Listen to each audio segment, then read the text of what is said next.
You may see children roaming around on Halloween night, which is always one of those occasions when anything can happen.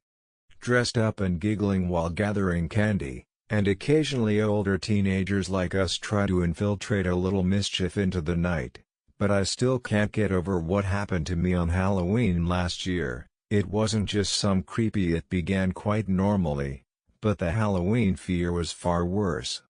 My buddies and we made arrangements to visit a few houses for candy, hang around, and possibly go since I wasn't interested in trick-or-treating anymore. I wore a fake machete and was costumed as Jason Voorhees for a Halloween party. My two pals Chris and Ethan were acting like Ghostface and a werewolf, respectively, for the entire event. Minute costumes, but we didn't give a damn because we were just having fun.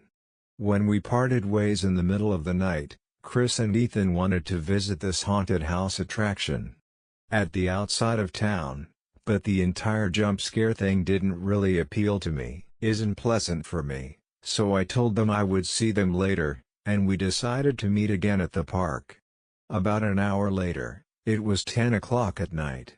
As the most of the trick-or-treaters began to leave the streets, were dispersing, the night's enthusiasm was waning, and I was strolling by myself, taking the long round around the when I heard someone behind me say, "Hey kid." I turned around and noticed a man in A. At first, I didn't give it much thought. Perhaps he was simply making sure that everyone was according to the regulations watching, but something felt strange as he approached, so he didn't. His uniform was rather worn out and outdated, as if it hadn't been replaced in a while, just like the other police officers I'd seen about town. Years, and he was the only one strolling alone on the sidewalk without a police car in sight.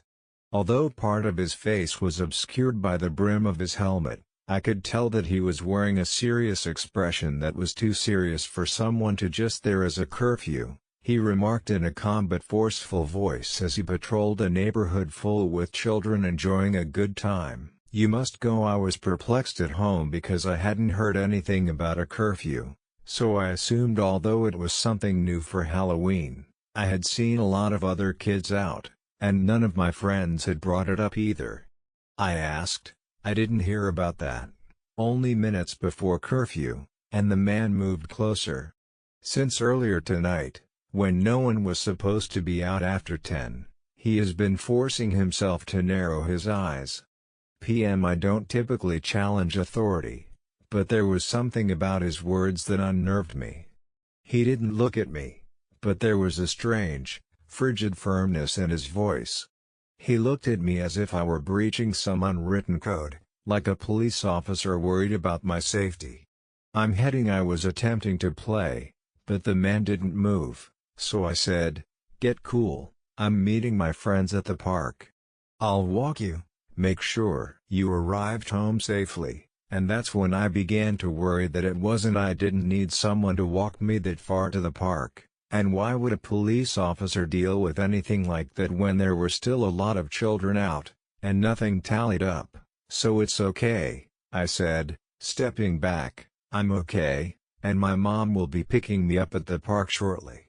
I was 17 years old and more than capable of exploring the area on my own, so I had no intention of calling my mother. But there was something off with this person, and I wanted him to. He hesitated, examining me for a moment, perhaps realizing that I wasn't alone and backing off. His eyes were icy, as if he was debating whether or not to trust me. "You shouldn't be out here by yourself," he finally said, calculating as if he was assessing me. Stated that it's risky, and his comments gave me a chill, but not the type that comes from a good scare. Rather, it was more like a warning, as though he was informing me that I was in danger, but it wasn't from anything else. He said, "Oh, well, I'll be all right." Though I could feel his eyes on me as I took out my phone, I said already and reached into my pocket for it. "Thank you," and feigned to call my mother. I put the phone to my ear, feeling my heart begin to race as I made an effort to remain composed. "Hey Mom, I'm at the park. Could you please come fetch me?" speaking in the hopes that the man would pick up on it, but instead he moved closer to me. "You know, I can drive you home. It's not safe out here, and you don't want to go in," he continued, his voice falling. I began backing up my phone while it was still pressed to my ear, but my phone was in trouble for violating curfew. Conversation wasn't deceiving him. I could sense the tension beneath his expression as it changed just enough. He was attempting to corner me rather than assist me, therefore I made my swiftly turned on my heel and started down the park, saying, "I'm just going to wait for my mom." I didn't bother to turn around to check if he was following me on the sidewalk.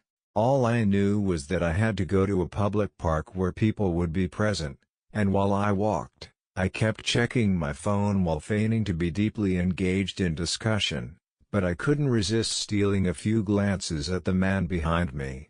Was still there, but far enough away that I couldn't hear him, yet close enough that I could sense his shadowy presence. I increased the pace as I crept along behind me, my head spinning with a dozen various opinions, but I knew one thing: was this man indeed a police officer, or was he simply a creep posing as one? Couldn't allow him to follow me all the way to the park, so I noticed Chris's mother's car parked in front of her.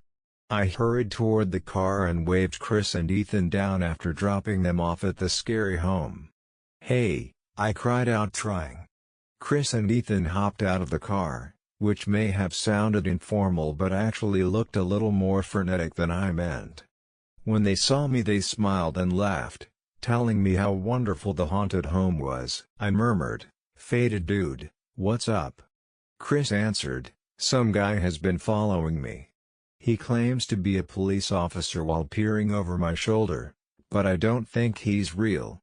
Chris's mother must have seen the eye forced a grin, but there's a look of disappointment on my face as she rolled down the window. "This guy tells me that I should go home because there is a curfew, but something is wrong." Without hesitation, she got into the car, and I got into the back without arguing. Seat, and as soon as the door closed, Chris's mother and Ethan squeezed in beside me. I saw the man standing alone at the end of the block as he drove away into the rearview mirror in the hopes that it would be the last time I saw him, but the tale didn't stop there.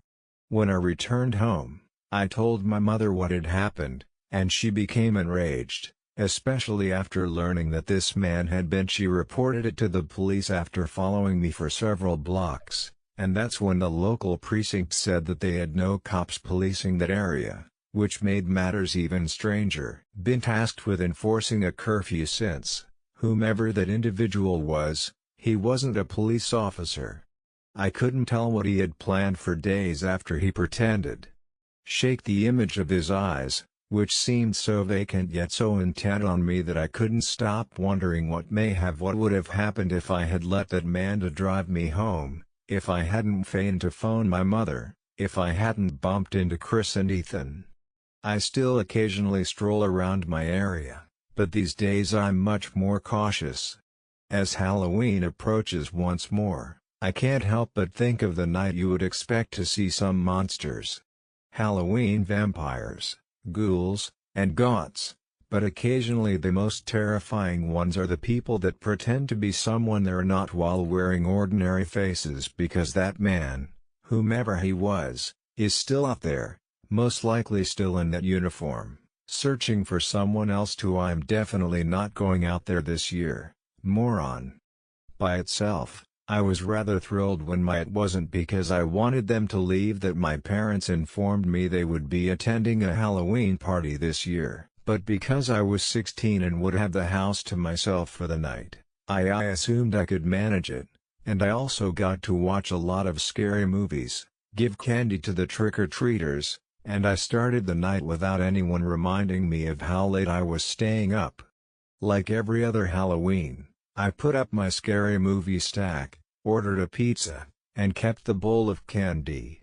That October evening, with a slight sprinkle of rain and the chill, there was something unsettling about the kids' front door.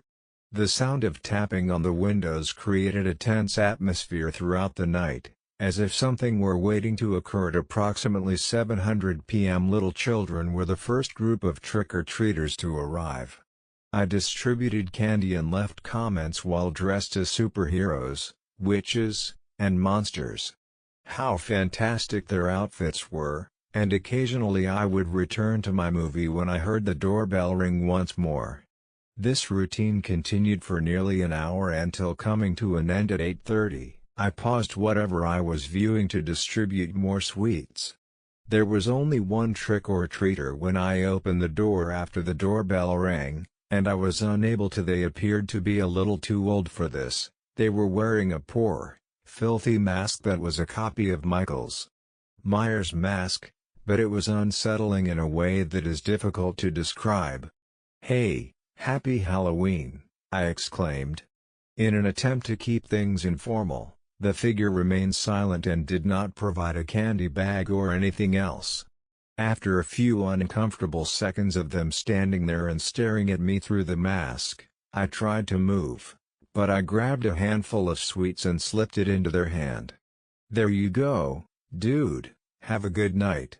The apparition turned their head slightly during the interaction, as if they were perplexed or something. Disappointed in any case, they eventually turned back and descended the stairs, vanishing into the darkness.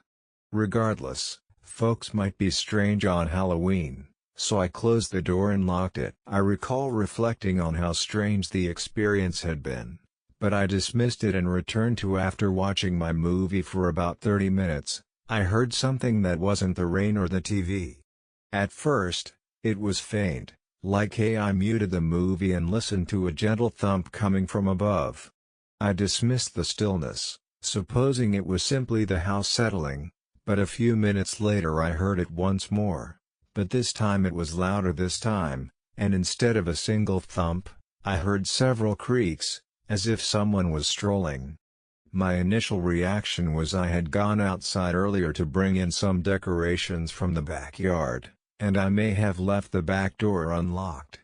Forgot to lock it, but I convinced myself that was nothing to worry about because the wind was pushing the door or something else, but something still made me uneasy, so I got up. I proceeded to the back door through the kitchen, where the lights were off. As I got closer, I could see that the rear door was a little off balance. I always locked it and I went to close it, or at least that's what I thought I did. But then I heard a slight rustling sound coming from the stairs.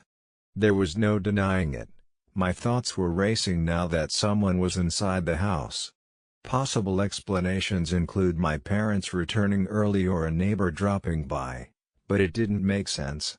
I stepped back from the kitchen and turned to face the stairs when I noticed him, since no one would enter through the rear door without first ringing. Halfway up the stairway, the same mask-wearing man stood motionless.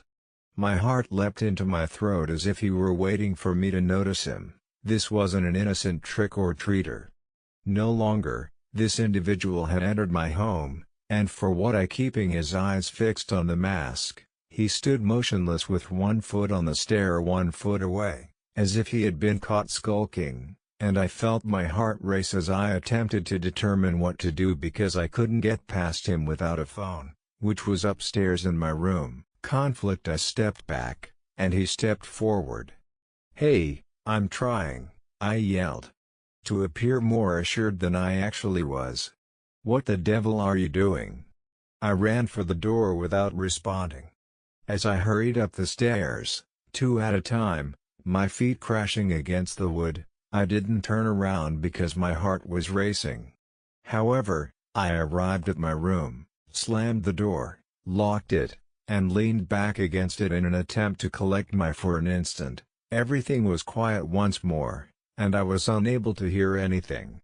No breathing, no footfall, so I took my phone from the desk and called my mother. "Mom," I quickly said, "there's someone in the house." "What do you mean?" "I gave this guy candy earlier. We're heading home right now," so she advised locking yourself in your room and calling the police while he was inside.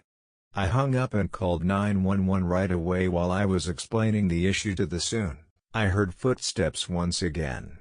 but they were more cautious and slower this time. Outside my door, a masked man was moving down the corridor. The dispatcher remained on the line with me, but the little sound of footsteps approaching each creak captured everyone's attention. The floors seemed to be directly outside the door, and suddenly the footsteps ceased. I squatted down, bracing myself for the worst. Was he going to try to break in?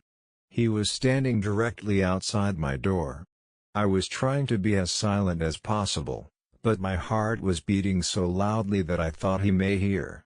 Minutes went by, and I remained motionless, clutching my phone like eventually, I heard sirens in the distance, which was a lifeline. "Thank you.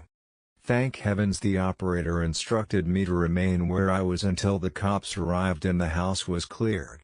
The following few minutes were the longest of my life. I could no longer hear the footsteps and was unsure of the mask's location. I had no idea why the person had disappeared. He might have been hiding in one of the rooms, waiting for the police to finally go.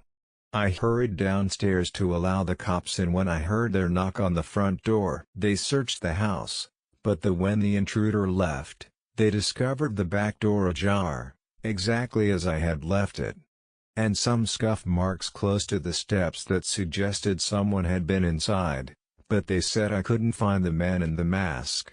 Locked myself in the room and called for assistance, which was the appropriate thing to do, but nevertheless the man had visited my house, gotten so near, and I had no idea what he was doing, so it felt like a meaningless victory.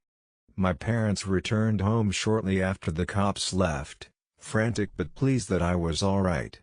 They bombarded me with questions, but I was unable to respond and explain why the man had returned.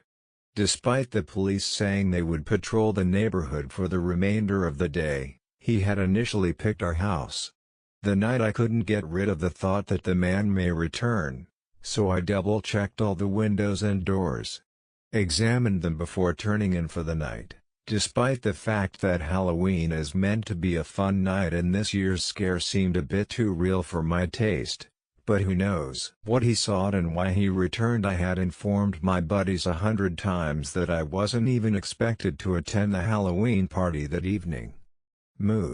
But they persisted until they exhausted me, so just over an hour before the celebration I began by going through my clothes and putting on the only costume-appropriate item I could find. A black hoodie, some skeleton-themed face paint, and an old pair of gloves that I chopped. Although it's not my greatest work yet, the fingers did it for a house party at Lucas' house. His family possessed a large, expansive estate with additional rooms beyond the town. More than anyone required, and their Halloween celebrations were legendary. Been to a handful over the years, and each time they got out of hand, I was picked up by my best friend Danny at approximately 8, and I found myself observing the children as they trick-or-treated along the streets, which were already crowded with them. Their costumes, laughs, and vehicle window all seemed so innocent. Halloween ought to be here, but I was going to a party where I knew everyone would be too inebriated to give a damn. Anything at all entertaining. Lucas's house was illuminated by those phony spiderwebs throughout the front yard, where skeletons were suspended. Every step leading up to the front is illuminated by jack-o'-lights and trees. We heard loud music as soon as we got out of the vehicle, and it appears that the party is in full swing, Danny commented, observing a few folks stumbling around with red Solo cups in hand. Trying not to be a buzzkill, I nodded and smiled, not really feeling it. We went inside, and it was loud music, hordes of people in half-assed costumes, and some people who have already passed out on the couches. The bass from the speakers was really heavy, and it smelled like perspiration and poor beer. We spent some time wandering around and catching up with some people we knew, but it felt like it was trembling the walls. I was only sipping a beer and looking for energy to have fun, but in some way, it was this persistent sensation that someone was seeing me outside of. There are a lot of people at this party, but it's more like a targeted casual gathering. I initially shrugged it off, thinking it might have been the overwhelming intensity of the celebration or that I was simply being despite my paranoia. I always noticed someone in the crowd when I glanced over my shoulder as I passed through the house.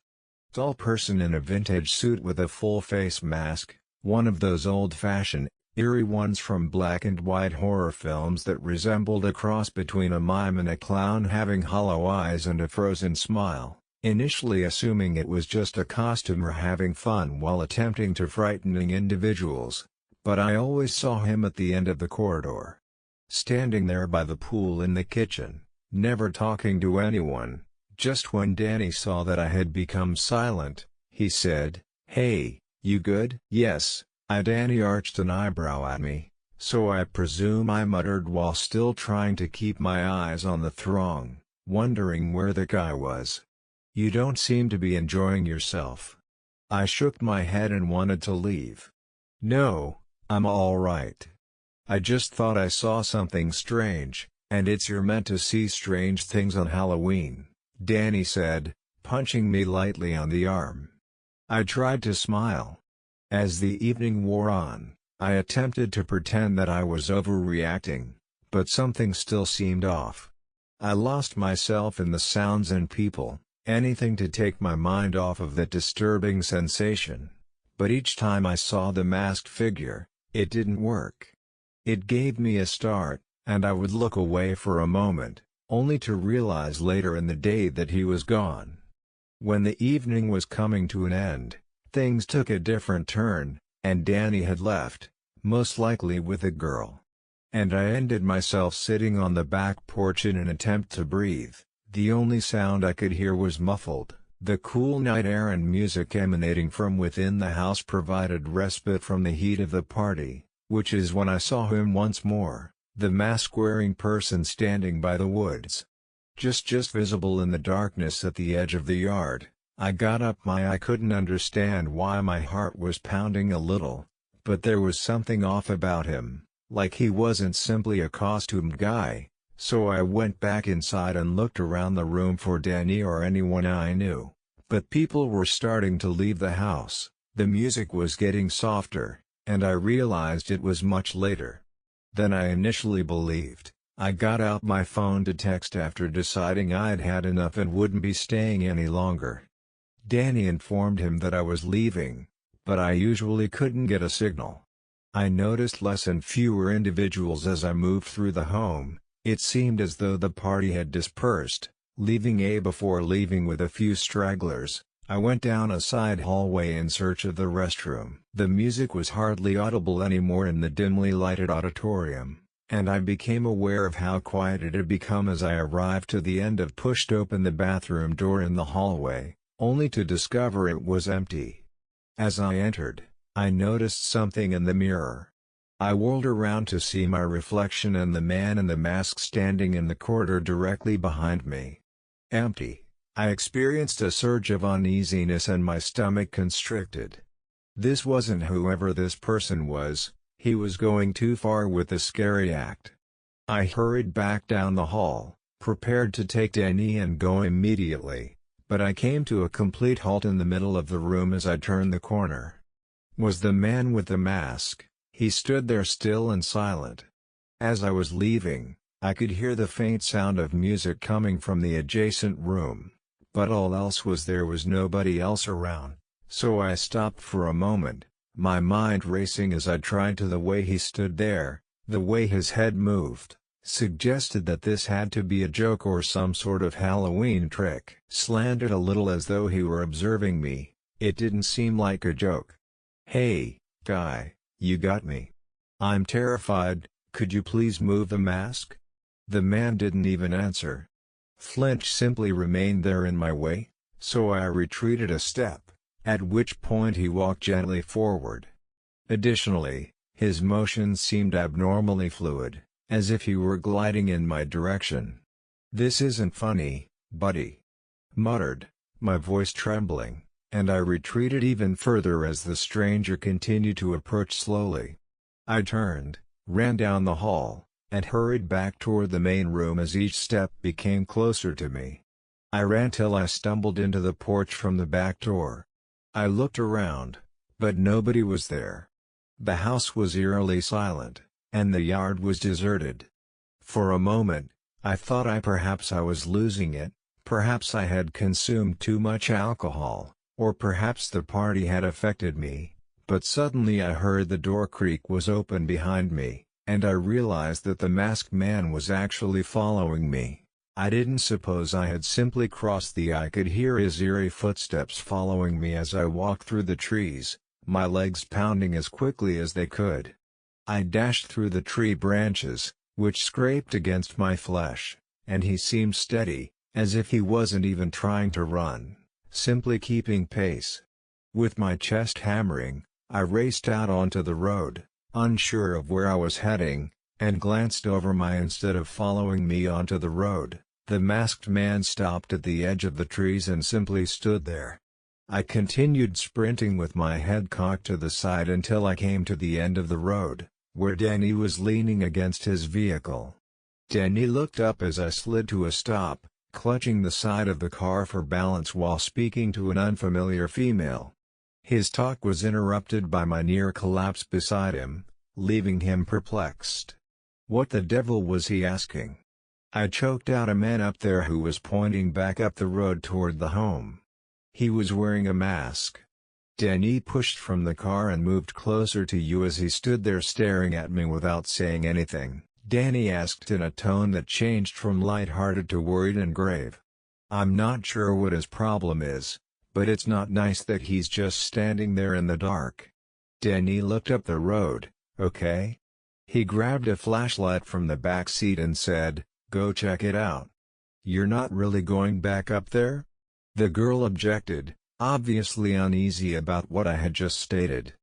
Danny gave her a comforting smile and added, "We'll probably be fine. Just a fool playing around, we'll scare him away." I still hesitated. Rushing, but I felt a little more courageous at the thought of facing the man with Danny by my side. However, if things Danny said, get weird, we're leaving there, and we headed back up the street, which was now eerily quiet. As we got closer to Lucas's house, I felt a rush of adrenaline and anxiety propelling me forward. I looked around the yard, expecting to spot the masked figure peering out from the bushes or hiding behind one of the trees, but nothing was there. "He was exactly here," I muttered, pointing to the vacant yard where Danny swept the flashlight over the area where he was last seen, lighting up the porch, the trees, and even the side of the house. But Danny remarked, "Are you sure you weren't just imagining things?" When the man left. His tone was light, but I could see a glimmer of doubt slipping in. Claimed that I was feeling frustrated, and he was standing motionless. "I'm not making this up," Danny nodded.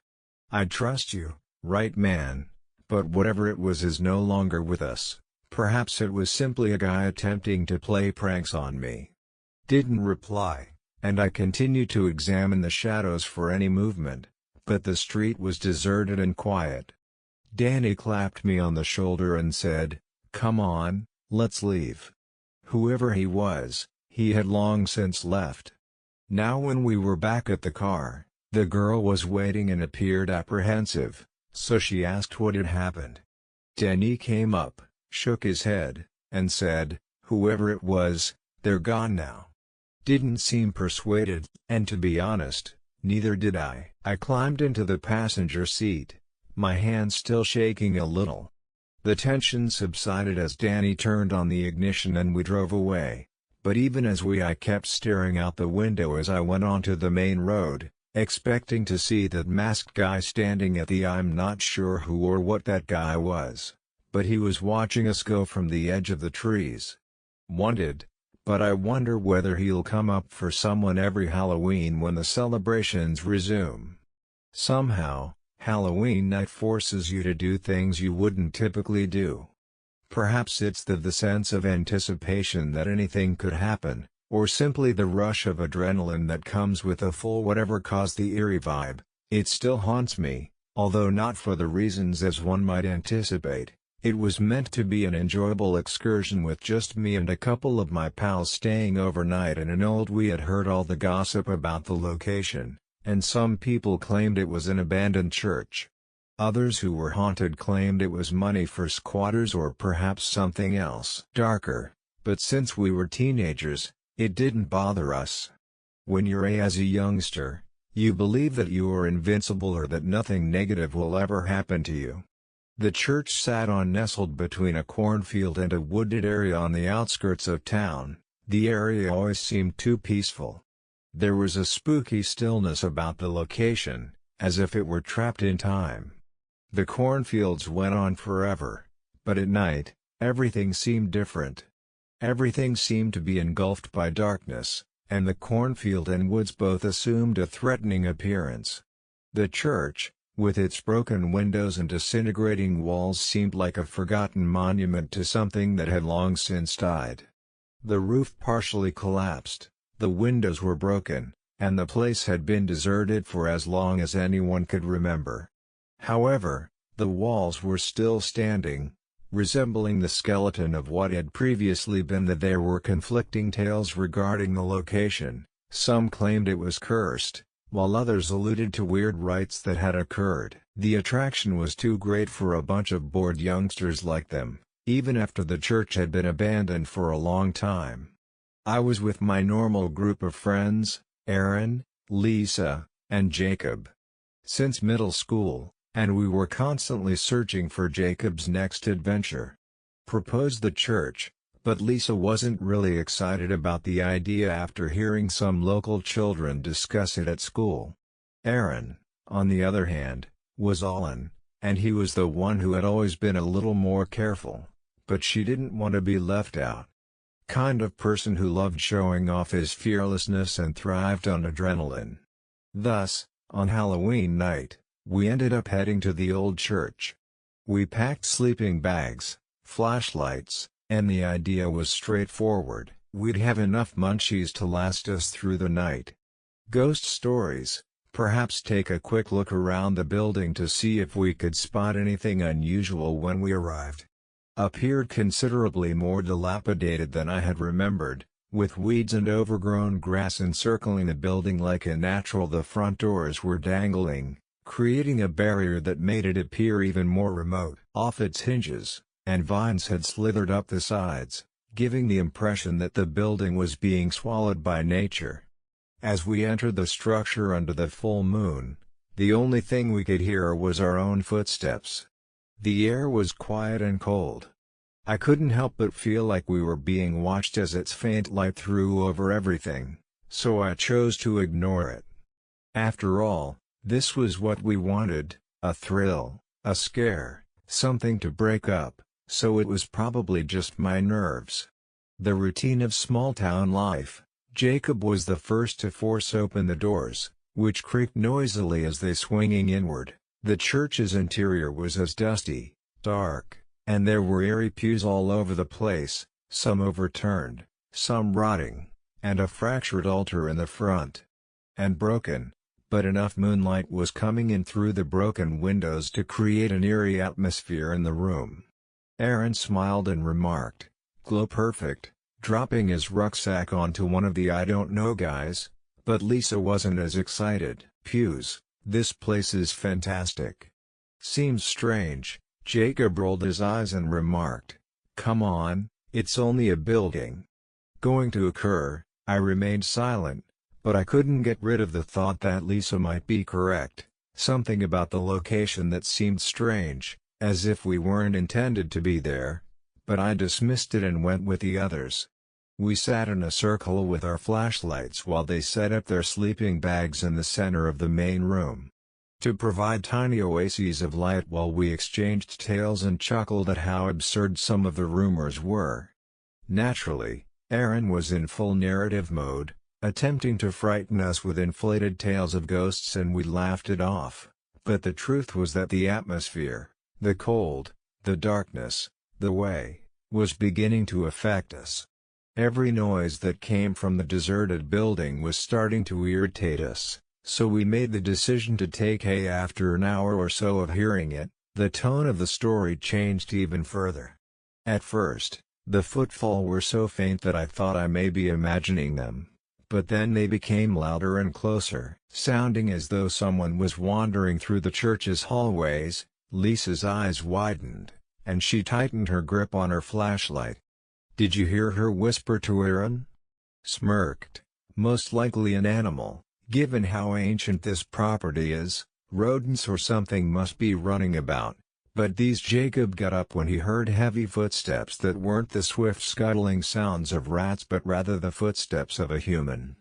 He cried out, his voice resonating in the large, empty room as his flashlight beam swept around the room. "Hello, anyone?" We all looked at each other uneasily, but nobody wanted to acknowledge that they were afraid after all. There was nothing to fear because we were only here for fun. But then the footsteps began to become louder and more apparent, as if they were approaching from the church's back hallway. "I'll have a look." Aaron got up, grabbed his lantern, and shouted, "No way," but Lisa added, "Let's just stay on." Probably smiled and said, "Stay here, it's probably nothing." But what Aaron began to move toward the corridor before any of us could stop him, more out of solidarity than anything else. Jacob and I followed, and Lisa grudgingly followed us. The footsteps had halted at the dark, narrow hallway with doors leading to smaller rooms on either side, but the every gust of wind through the broken windows appeared to be amplified in the silence, which was even worse. When we came to a halt at the end of the corridor, Aaron pushed open a single door that was slightly jarred. We entered a tiny space that appeared to be an old storage room. There were a few damaged chairs and bookcases around the walls, but what really caught the eye was that Jacob aimed his flashlight onto the door at the far end of the room, which went to the basement. I remarked, "You're not really thinking about going down there, are you?" As we all simply stared at it for a while. Aaron remarked, "Why didn't we come here to explore?" I glanced at Lisa, who appeared to be ready to run away, but she remained silent. I didn't want to be the one to back out, so the stairs creaked under our weight as we descended after Aaron pushed open the basement entrance. It was colder down there, the type of cold that seeps into your bones, and the air was heavy with the smell of damp earth. When we got to the bottom, we noticed a figure standing in the basement's corner. For a little while, we all just stared at the figure without moving or speaking. It was towering, broad-shouldered, and stood motionless as we tried to make sense of what we were witnessing. Aaron cried out louder than necessary, facing the wall, "Who was there?" My heart was pounding now, but the person didn't move or even flinch. Could sense the tension in the air as we awaited any action, but the figure remained motionless and unmoving. I murmured, "We should go."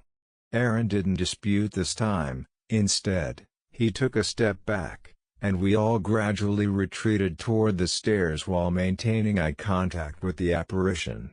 However, as we arrived the figure turned at the bottom step, but it only did so far that we could see its face, or rather its face was smooth, featureless, and pallid, as if it had been erased. We decided that was sufficient and bounded up the stairs, our footsteps reverberating through the deserted cathedral as we dashed back toward the main room. Aaron's torch beam was bouncing wildly as he ran, and I could hear Lisa breathing heavily behind me.